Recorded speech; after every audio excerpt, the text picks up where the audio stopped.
How to check call duration in Android. Hi everyone, welcome to the channel. This is Rose, and without further ado, let's dive right into the video.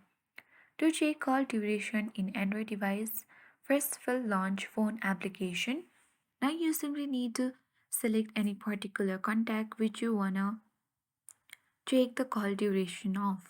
Suppose, let's say if I wanna um, check the call duration of the first contact, you simply need to tap on it and then a menu appear at bottom of the contact. So simply you have to choose history and call history of this particular user will appear on this page. You can check the date as well as the duration at right corner of the screen. At November 10, there it can It can be seen that we have chatted or we have done call for 3 minutes and 5 seconds. On November 10 at 11:20 a.m., we had 19 seconds call durations on um, with this users.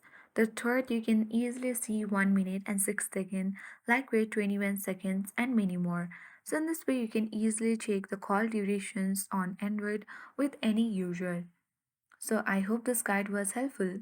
If it was, then do like, share, comment, and don't forget to subscribe. Thanks for watching.